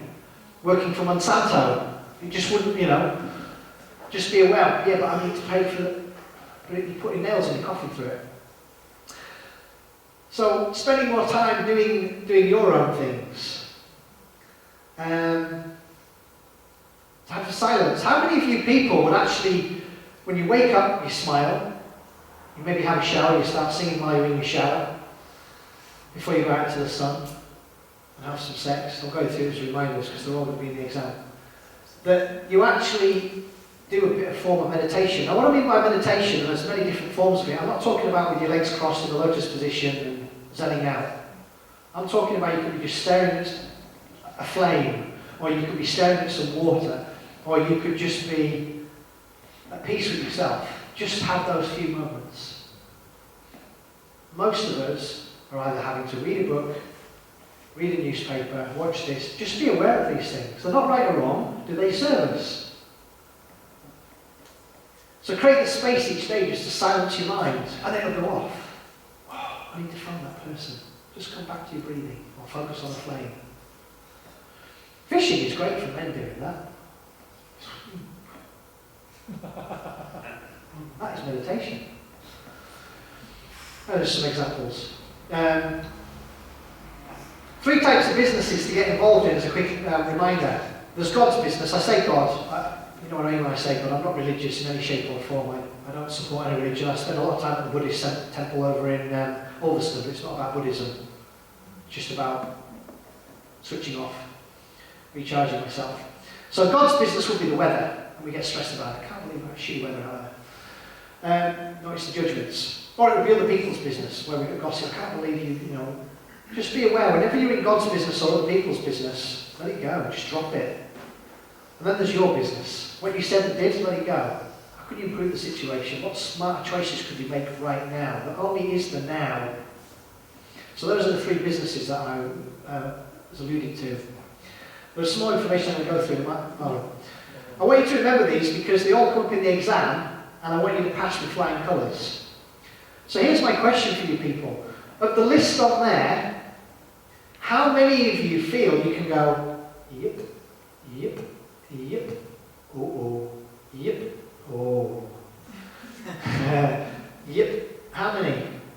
How many of you people are going to leave here, because nothing worse than seeing somebody present something, their own passion or interest, and then open your cupboard, you type in Kellogg's, so no, it's Kellogg's, before you go. Something different, that's what I mean, he's doing something different. Is there anything on here that you feel, you know what, I'm going to work on that? Anything on there? Anyone wants to share? Say, you know what, you've got a point there, and I'm going to just make a few little changes. Because, let me remind you, change is instant. It is not hard to change. Done. The greatest challenge is overcoming the mindset of stinking thinking, because the meaning still equals that when it should equal that. So on there, what stands out for you that you feel, you know what, I'm going to work on this. I'm going to find a Tai Chi class, or I'm going to really ask the question, because that's where it comes from. Tap into your resources. What is my greatest passion? What is my purpose right now? Because as far as I'm concerned, if you're a man, you want to leave a legacy behind you. What kind of legacy do you want to leave behind? Change the world. But it starts with you. Gandhi once said, become the change you want to see in the world. I believe, become the change you want to see in yourself. Starts with all about you. So on that list, those are the rebels at the back, whatever. Is there anything on there that you feel I'm going to work on that? Say again? The simple ones, this one. Any of them, or did you already know them and you're already practicing them? You've never thought about any of them? Sleep, right. Critical. Absolutely critical for your well-being. You'll gain more and more weight the longer you go to bed. Between 10 and 12 is when the period of time of most of the repair is going on in your body. Is that still true when you're vegetating in front of the hypnosis machine? What's your hypnosis machine? Just on television. Your brain goes into an alpha state. Yeah. You will stop yourself going into a theta, delta, gamma, alpha, beta, theta, gamma, delta. There's about 4 of the wavelengths your brain won't go into if you're staring at a screen, or even if you're zoned out. You might think you're recovering, but any light on the body, it's got to be pitch dark, as Leon pointed out. It's got to be totally dark. If there's any light on the skin, there was some researcher at an American university where they shot some light on the back of a student leg, and the student woke up, but it stressed the student as well. And all it was a small bright light just on the back of their leg. Constant or... No, it was just put on there for a few seconds, but it told the body, hold on a minute, the sun's come up. So for how long has the sun been coming up, and then we've moved? Yeah? So even the tiny light of a smoke alarm is a problem? On a smoke alarm, that's usually red and flashes, isn't it? Or is it a bright light? Okay, here's my tip then. If you can see your hand after half an hour, because that's how long it takes to get some maximum night vision, yeah? So as dark as it can be, if you can see your hand, it's too light. If you can't see your hand right in front of your face, then that's fine. Yeah. One of the worst things we can do is with our kids, because they think they feel safe, is we'll put a bed light there. Don't do that. Okay? It needs to be totally pitch dark. Say the same word twice. Pitch dark. It's got to be pitch. If it's pitch black and me, I get claustrophobic. It starts to feel like I can't read. Okay. Can I ask you a question? Do you sleep with somebody? You don't. Do you have any animals? Okay. Is there anything that you feel that you can hold on to which is a lifeline for you to know that you are safe? It could be a stone, it could be a crystal, it could be a coin, it could be a present that your great-great-grandmother gave you, something that you value, that if you anchored, this is a form of NLP, that you anchored, you got it, but there was pleasure there, and you're safe. There's a hypnotherapist in the room somewhere. If you can find something that is of value to you, this is when you leave here tonight, and if you can get excited but know that you are safe holding on to that, then practice, mother of skill, that when the lights are out, that you're there. So if ever happens, you just reach for it, and then all instantly, memory will come back that you're safe because you already anchored that before. So you've got to find something that you feel safe with. It could be a makeshift dog or a cat, I don't know, it could be a tarantula. Whatever you feel that you can touch, which anchors you, that is an example of something to overcome. If you've never done that before, then there's an invite. I think a mantra can help as well. Go with the mantra, yeah. Ask for your healing, comfort, strength. All those questions I asked for homework for you to do, 10 empowering questions, you know that when you wake up and the mind goes, you're not safe, you panic, that you ask yourself the question. If you repeat a mantra at that time, it steadies people down. Okay, another wonderful idea from an enlightened being. Create a mantra that works for you and see how that is. So that's another example. Sorry? Oh, that affects women big time, that. Yeah, moonlight is a different light, and the brightness of it would not be as often because of clouds and everything else. So that's natural. My understanding is that's no problem. Yeah. Anything that's natural, anything that's man-made, you know, in Paris when they first brought in the lights, bring on, you know, the cancer rates just went up a little bit. Margaret Thatcher used to survive 2 hours a night. I heard 4. But whatever it is, you see, I mean, I know she's passed away, if the optimal lifespan is 120, 130 years, I don't think she got anywhere near that. And it's the quality of one's life. Because remember, the drugs come with, so there are, as I explained to the gentleman over there, that there are 561,000 patented pharmaceutical drugs, 561,000. None of them cures of anything, none. At best, they treat the symptoms. It maintain the symptoms. Well, it keeps the disease alive, but never ever treat the disease or condition that has the person, but to the degree they can be coach the person that has the labelled disease or condition. How does it get any better than this? It's all about you, your maximum potential. How many people have ever asked that? What's my maximum potential right now? Talking about the fracking, because I know that Ebony, more than a year ago, suddenly would have asked that question, stepped up to the plate and took on the fracking that's going on in your area, in our area, because, you know, part of this community as well. But what is your maximum potential? What could you do right now? Here's a question. How many psychotherapists does it take to change a light bulb? One, but the light bulb has to really want to change. Spoken for a right being. What's his point? You've got to want to make the change. Anything and everything in our life has a meaning. What I mean by that is your motivation, it's an ego thing, I'd say your inspiration to want to make the change and to do it. So once the meaning changes, instantly you'll reap the rewards. And the way simple do it is the two motivators in life is pain and pleasure. That's why cocaine is the best-selling drug on the planet. Makes companies lots of money because it instantly removes that and instantly creates that.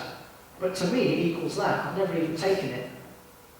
But that's only because of how I've been indoctrinated about drugs, socially acceptable ones or not.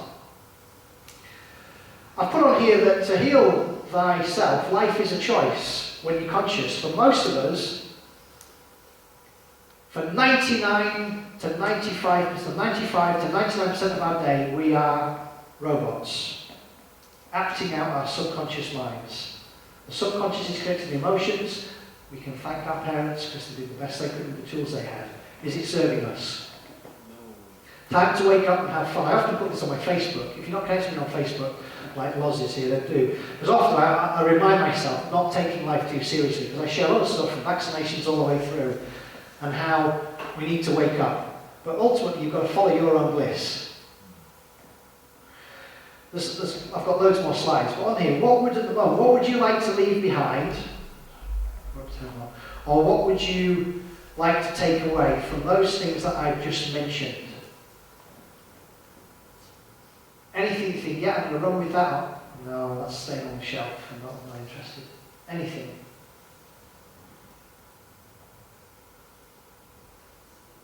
I want to use a little bit more speed. Movement. Right. I do a lot of movement during the day. Yeah. However, I was doing a fair bit of sprinting for reasons unknown. I felt good, and I've not been doing any recently. Right. And the energy levels have dropped away. Right. Also, stillness and the quietness. Beautiful. So those are two things that Rob's going to take away: is movement, speed, because we were designed to sprint and then fall down. That's what happened. We got ate by something. And silence. Well, thank you for that. Anyone else that wants to take away or leave behind? Sleep. Oh, critical. Thanks. Absolutely. It's so easy because once the bright light's there, we just carry on. I know I can work to 11 o'clock, but do I pay the price the next day? Yeah. I'm not firing on all cylinders. I wouldn't be doing my clients a credit or service if I don't. I mean, there are certain nights that will be late tonight. I would like to evolve my soul and understand the nature of my consciousness. By asking a question. I'd like to see, of course, many cancer cures adopted, Right. I'd like to see the end of our money system.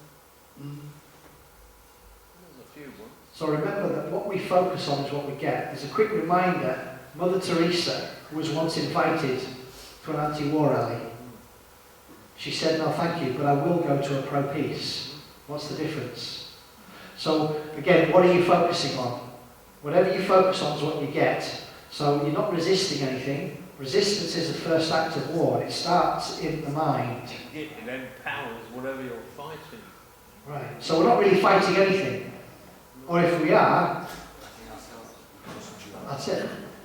I should go on and do some more homework on stuff like that, because I love this, the enlightenment stuff, and it's an ongoing process. This is one of my addictions. You know, you guys know this. I'm addicted to sex and exercise, and I'm addicted to thinking. Those are my 3 addictions, and I'm honest about it. The tyranny of the intellect. Yeah, Mr. Cerebral.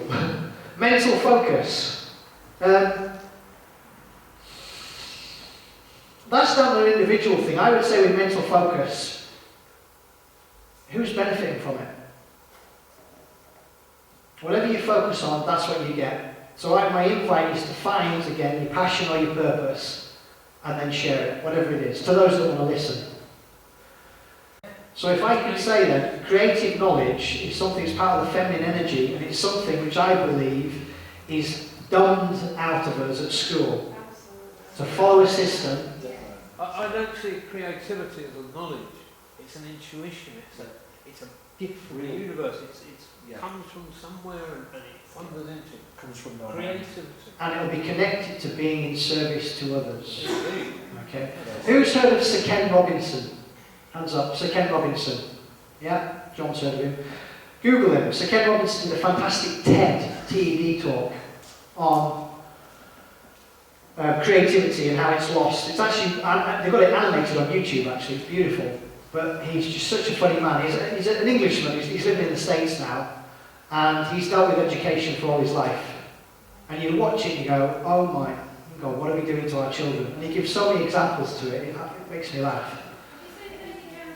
These organisations called LIFT, and he goes around schools and he shows children how to goal set using pictures. Right. Absolutely amazing. He is an incredible man. When he worked in travelling fairs, he had no education. Well, you know more than me about it, but I've only watched a few of his recordings, and I'm just, he's incredible. It's Sir Ken Robinson, he's a British fellow. Alright, I only know the things that he has done, I don't know his background. Okay, let's move on then. These are some of the things, there are other things that I do, working with people. It's always an invite. Those are some free TV channels, which I've got 192 on there. I'm not sure if that's still running actually, or if they've taken it off. I've got about 60 odd on there. Further bedtime reading. That's a nice one. World Without Cancer. That's good medicine.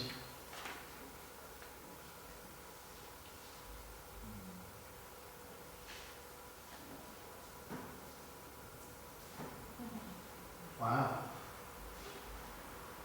So when you look at what's the body made of, that's it. How many of you guys knew that? 2% carbohydrates, and yet how much you stuff down your throat? Most people don't eat enough of that. Yeah, but fat's made of some water, as is protein. Say again, sorry? The fat's made of some water, as is the protein. So you brains get people do saying that. you get 80% body water, 75, 90. You get a different one every day. So it's, you know. This is an average. A baby is probably about 75, 80. And then as we get older, it could be, as they say, as low as 50. So just as an average.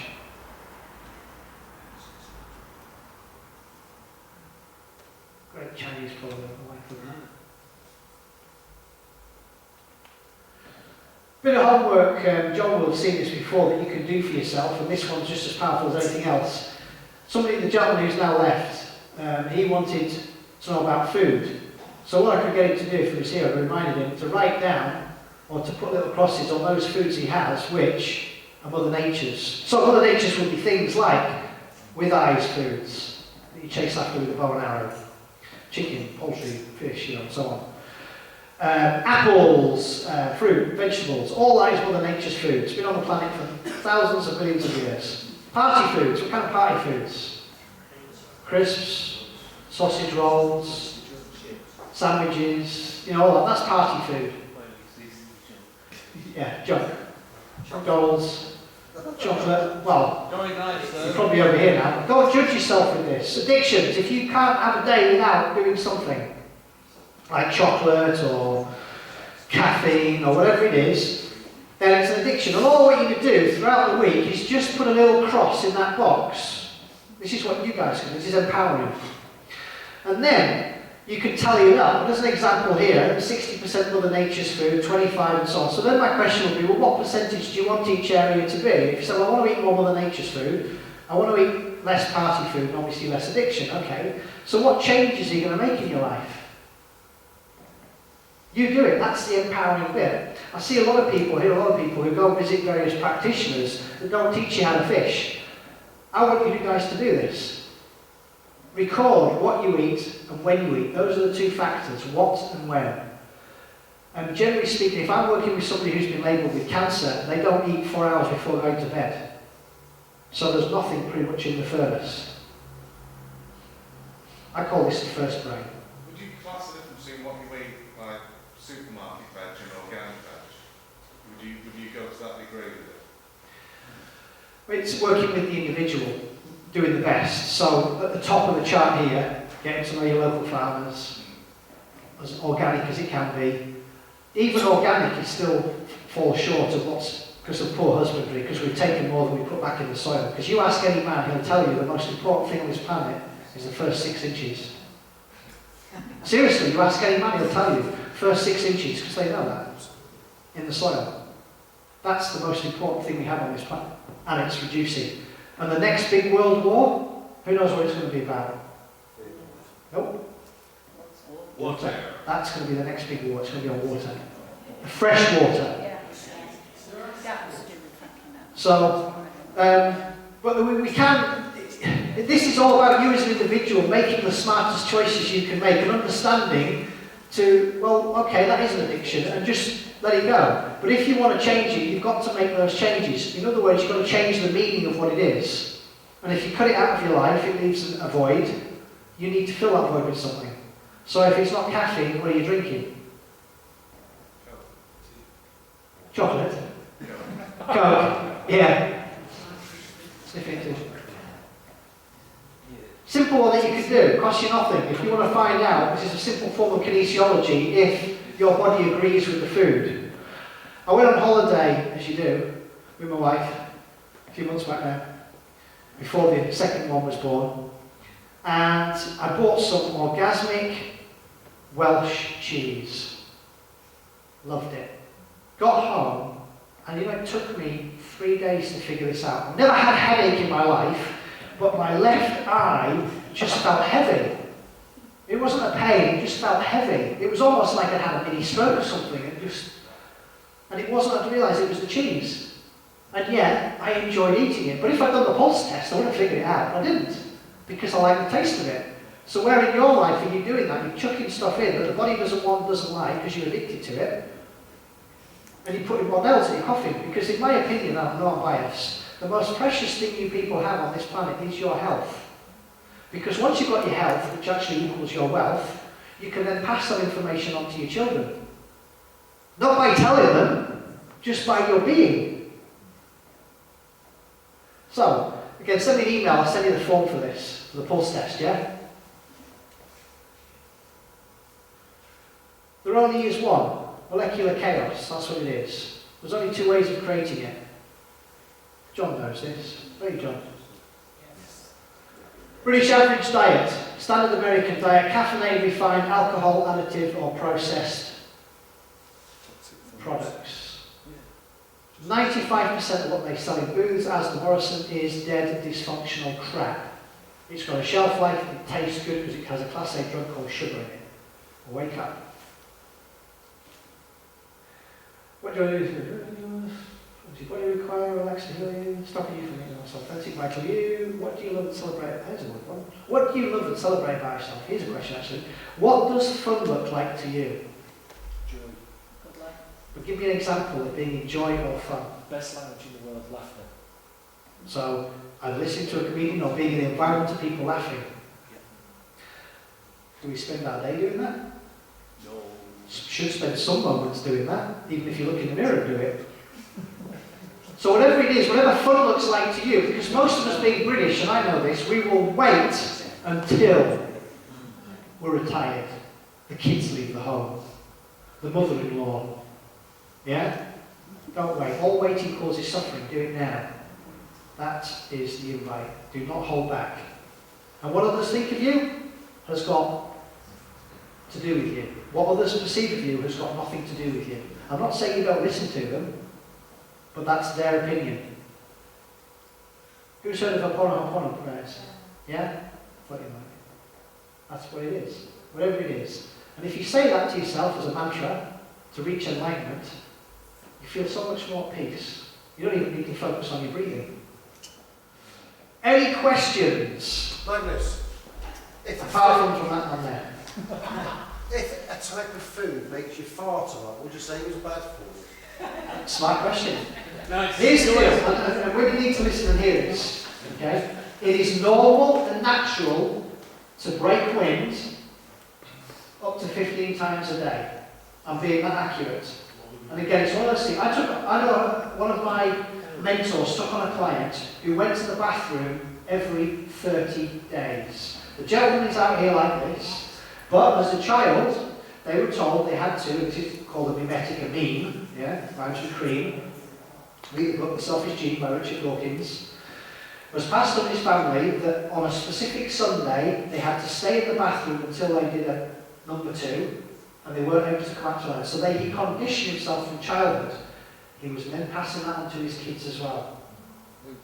The most constipated he could possibly be because of, right? However, and I've recently asked this, and I answer that sincerely, is because I've just completed a training program understanding what's called a functional fully gut protocol, how everything works, just this weekend down in London, and I was pleased, I was looking out for it, between 10 and 15 times a day, breaking wind is natural. I'm not saying to do that, I'm just saying it's natural. However, here's the deal. If you eat a lot of pulses and beans, and you do not have the right enzymes to break it down, then you need to vacate the room. Then you can either get the enzymes to do that, or don't eat that type of food. However, a lot of people also, depending on the smell of it, because the smell should be earth-like. If it's like, oh my God, I'm out of here, then the chances are, assuming that it was dysfunctional, wasn't some dysfunctional product, you've got parasites and fungal issues. Join the masses. I'm glad I've answered that question. Can anyone give me a simple one?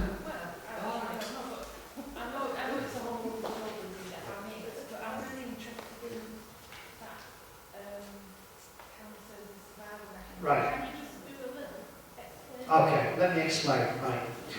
No diseases can come about in our body unless the body is out of balance. Okay, dis-ease. Right.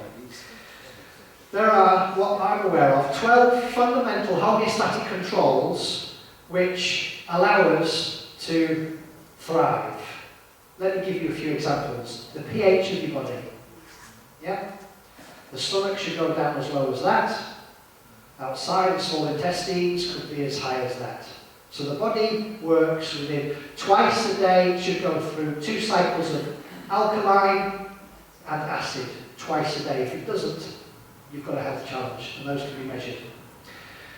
So, autonomic nervous system, sterohormonal balances, neurotransmitters, which incidentally up to 80% of neurotransmitter serotonin is produced in the stomach, assuming that that's functioning properly. 60% of dopamine is produced. Most people think neurotransmitters, yeah? No, this is brain number 1, that's number 2. Okay? The oxidative system, there's 12 different, what we call fundamental homeostatic controls. Now, you cannot possibly get sick or ill without affecting them. However, one person could be labelled with arthritis and have a pH problem, but the person over here has an autonomic nervous problem.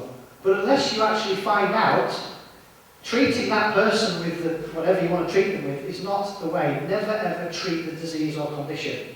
Now, cancer comes about ultimately fast-tracking through it all because oxygen doesn't get into the cell. Why doesn't oxygen get into the cell? Because your fundamental homeostatic controls are out of balance. How come they're out of balance? Because you're stressed, got lots of thinking going on, your environment is toxic, you've decided to apply things to your skin that you wouldn't eat, your diet is pretty shocking, you're not drinking enough water, you're breathing, well, you can affect your pH right now by shallow breathing, yeah? That can affect the pH big time. Your sleep, circadian rhythms, well, let's not even go there because they're out of whack. You get where I'm going with this. So you need to look at the environment. So oxygen's not getting into the cell. The cell can't function properly. It will function at a 16th of its capacity. So most people that have been labelled with cancer, well before they're given the "you've got cancer," because everyone in the room has, by the way. Right now your body's producing cancer cells, right now. But a simple system of apoptosis. Has anyone heard that term? Apoptosis means cell death. It's in the exams right now. Apoptosis, right? Can't occur because the environment of the cell is not conducive for that to happen. However, the body, being quite smart, is allowing you to drive on. Imagine you've got 3 or 4 lanes if you don't under the 5 lanes, and you're in your car and you fall asleep at the wheel. Yeah? You go over and all of a sudden you go along the sleeping policeman, yeah? Because if you do not wake up, game over, you die. But if you wake up and you change your direction, you bring more balance into your life, you can then overcome the label you've been given. But here's the tidbit though, assuming that you haven't gone beyond the tipping point with cancer. So cancer will metastasize in the weakest area of your body that needs the most concern. Because cancer doesn't kill you. It will metastasize, keeping you alive as long as possible until you make the right change or distinction in your life. And unfortunately, the organ, let's just give it a name, liver, which has got the cancer or the carcinogenic cells in, now there's too many of them, the liver can't function properly. So then you may perhaps die. It will affect other organs. We work in isolation, but the body doesn't work in isolation, it works as a whole. So cancer comes about through poor environmental and lifestyle choices. Some people will say, well, now hold on a minute, Magnus, how come a child of 3, 4, 5 got leukemia? How come? Because they were born with a deficiency of micronutrients. So if you imagine you've got a health bank account, and you've got deposits and all this, and over here is vitamin A, vitamin B. I know we can split these things up, and they're all one. There's vitamin C and all that stuff. When they were born, they were deficient in a few of these. Magnesium was well down. And then they were fed a cereal, because the parents are serial killers. They didn't realise that though. And they were fed more sugar, because it's really... I see kids with, 3-year-olds drinking Coke. Well, if Bin Laden, allegedly, if he wanted to kill as many Canucksiaks, he wouldn't be bloody flying planes around, he'd be having shares in Coca-Cola. Right? He'd kill far more people. Over 3,500 people die in the US every year just through drinking Coke. More than that die from the not sociable stuff like actual cocaine itself. So, deficiencies are obviously created. So cancer is as I say, it's a survival mechanism because what it does is it allows you to live a little bit longer. But you've got to make some changes. But for most of us, we're so numbed out, and please don't argue when I say this, your headache was not caused by the absence of an aspirin. You can't argue with me, that is the truth. It was caused by dehydration, lack of macro and micronutrients, pharmaceutical drugs that you're taking, magnesium deficiencies. It was caused by something. But it wasn't from an absence of white willow bark and the other crap they put in it. Yeah? So, but you were used to using those kind of chemicals, or whoever has been given cancer. So they've been taking other pharmaceutical drugs before then. Their energy levels have been low, and they haven't listened to their body and made the necessary changes so that the body can do what it's naturally programmed to do, keep them healthy. So when you think about it, has Mother Nature created this evil thing called cancer to finish us off? No, we've done that by not taking responsibility and making poor environmental and lifestyle choices. We live closer to the fracking, we have a router system, we add The list goes on. I have paperwork that thick, I get people, my clients to fill out, so I can have a greater understanding what distinctions are they making. It's almost like I live their life for 10 days. It takes them over 10 days to fill the paperwork out. Now, if a woman hasn't gotten over or was abused, raped, whatever, when she was a child or whatever age, and she hasn't forgiven herself, which is always the last thing usually, and the person that did it, then that in itself could fast track cancers around this area, or perhaps even breast cancer. Yeah? So we do know that the thought process is absolutely key. Well, we were discussing before, over 95% of all reasons why you go to the doctor is because of stress. So no one can create cancer in their life without mental, emotional, intuitive or spiritual stress. So I get excited when clients come to me with cancer because they're usually open to making some changes. They've obviously been onto my channel, they've found a little bit more information about me, and I don't always take all of them on because I haven't got the time and I don't think they're ready for the work that I do. And it's an invite for them to make changes. And it doesn't have to be radical, it could just be as simple as getting to bed on time. We'll start there. Drinking more water. Just simple little things, yeah, after we've done all the tests.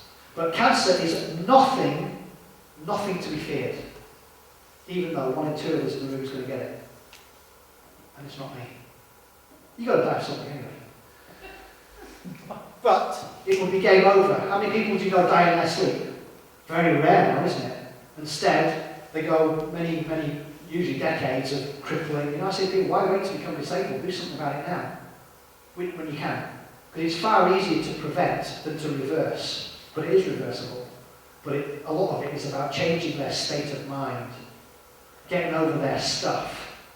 Get over yourself and get out of your way. Does that kind of help? So oxygen doesn't get into the cell. If it can't get into the cell, but cancer can survive in an anoxic and an oxic environment. So it's not about alkalizing the body, per se. Because like I said, it goes through cycles throughout the day, 2 cycles. But what it is about is bringing more balance into your life and being good to yourself and treating yourself well. Just make diet books that talk about, combining and having an alkaline meal a day, are all there? They're misinformed about how the gut works. So much information. There are. I can't. The number is something like 26,000 diet books. Look at the first 3 letters. They kill you.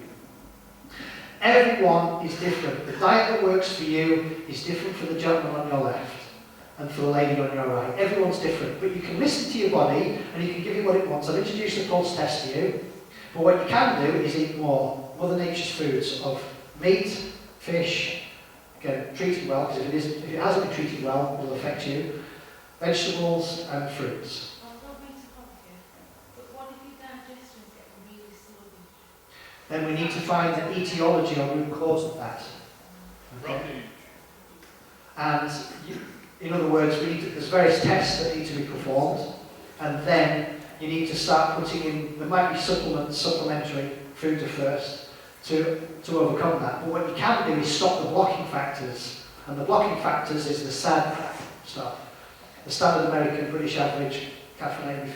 Stop eating wheat, it'll kill you. So I was eating a lot of salad at the time when it all kicked off. And then, and I thought, that's like raw food and all that, brilliant. And then I picked another book up that said, if you get indigestion or sluggish digestion, leave salads and raw foods alone. You need some raw because there are enzymes on there. An enzyme is life. We need enzymes. Okay, we don't have a finite supply of the body. So you need some raw, but you also need to cook some food because those people that are food rawists, they eat just raw food. Their quality of life, eventually, because it's so challenging to the body, to break it down. So steaming food is good, but you need to find what works for you, and everyone's different. But the 2 main things, you need to eat the foods right for you, and you need to find the right macronutrient ratio. What do I mean? Fats and proteins versus carbohydrates on a plate of food. So you feel satiated for at least 2 hours. No highs, no cravings, apart from sex, or anything else like that.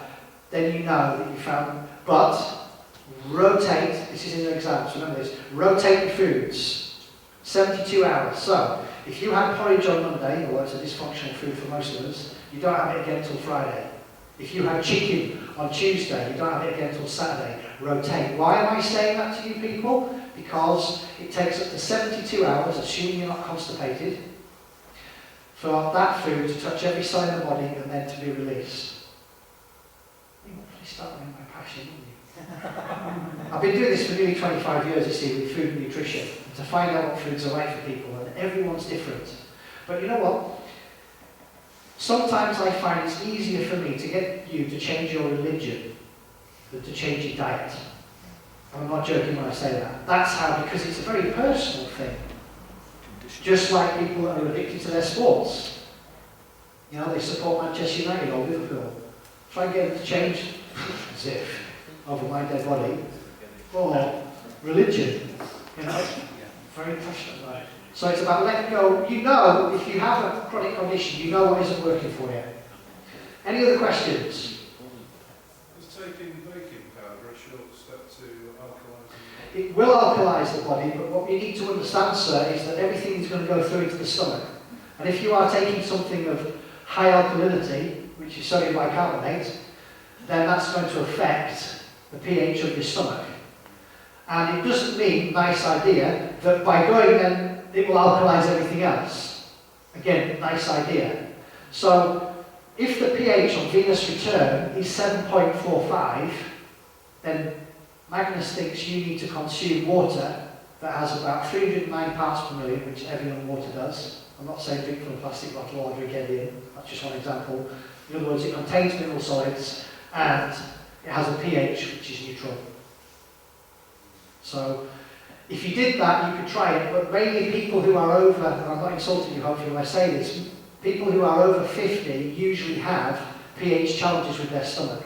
And there's a simple test I can perform using a white capsule. You pull the string out, fasten the string here, you then swallow it, lie on your side for 10 minutes, pull the string out, put it on a white piece of paper, and we go over it and you can see how the pH of your stomach is, quite simply. So, because most people, when they go to their doctor, they've got acid reflux going on, the doctor said it's too acidic, you need to take tonics or don't do that.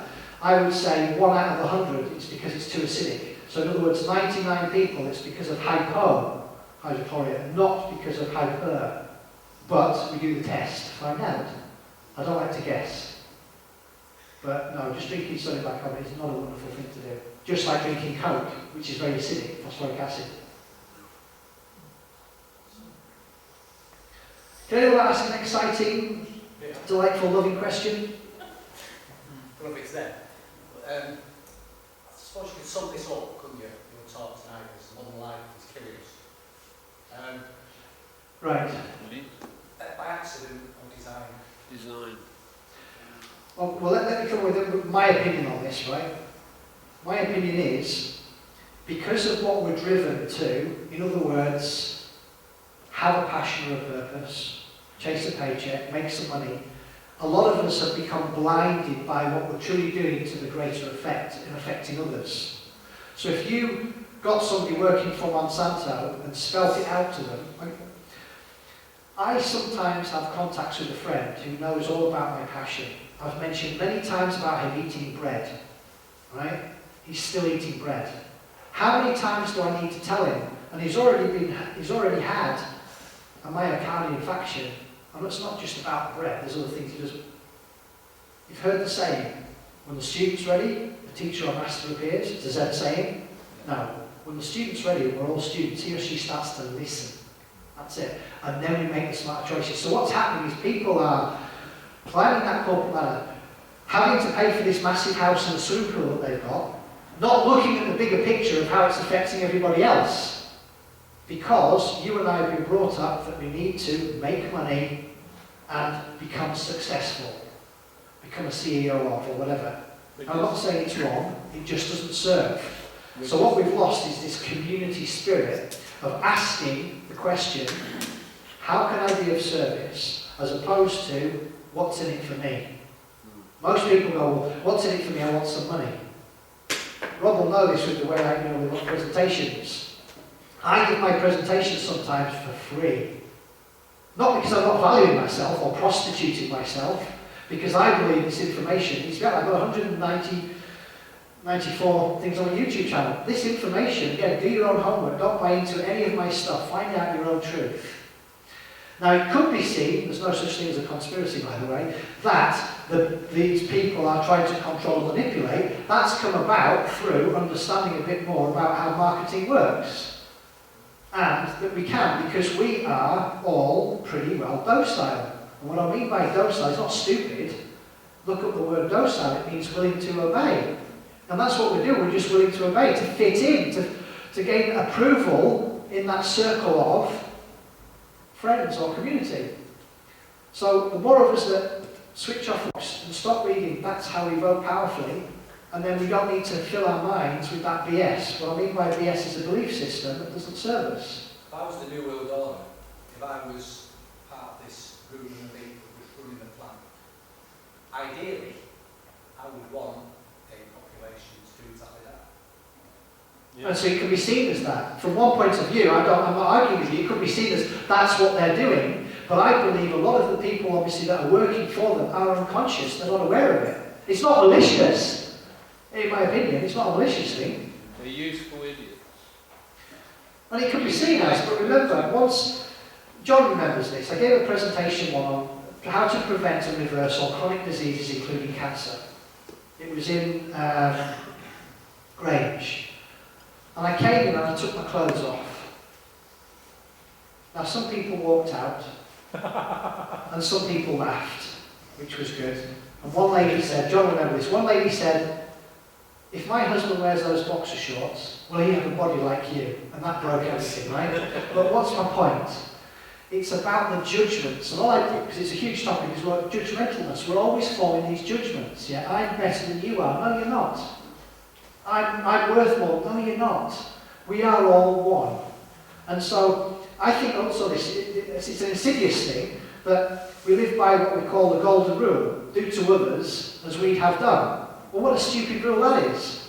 Because everyone's different. How about the platinum rule? Do to others as they would have done. A simple example is, I like my back having a massage, you like your feet being tickled. Well, I didn't know that until I started to get to know myself better in your company.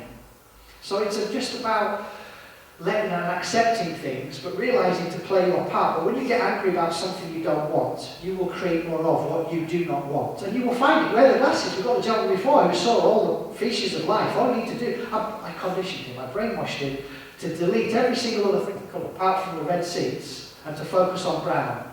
Just like that. And that's what's going on now. And I'm not saying I'm any more enlightened than anyone else is, but I just vote with where I put these things, and these, and that, obviously with the television side, and I think globally, but act locally, and just do your bit, and put your energies in what you want to blossom and to flower, as opposed to what you don't want to. There's no reason to bring anger and all the rest of it. I'm not doing a Gandhi thing on it. It's just a case of you finding and discovering yourself. How can you be of service in your community? Fantastic job. I'm just saying this, what everybody's doing with the fracking side. Well, for you, it might be picking up the plastic bags or something else that's damaging and killing the whales over it. Whatever it is, find that passion and share it to those that want to listen. But I don't think there's anything big going on other than people are tuning into the wrong freaking station. That's what I think sense worth. Thank you all very much indeed. I am open to feedback and things that you want to leave behind. So if there is anything that you feel that like we had a chat before, John, about something, because I said the vibrations of light, and this gentleman corrected me and said, well, actually vibrations of sound. Or energy. Because everything's energy. And I don't disagree with what you're saying, because the reason I use the word light is because I'm a visual person, and I would say that he's more auditory, which is more to do with listening. So we're all different in how I explain, but I want to, but I like that kind of feedback, and sometimes I might say something out of normally. In the beginning was the Word. That's right, that's all word, and the word was good.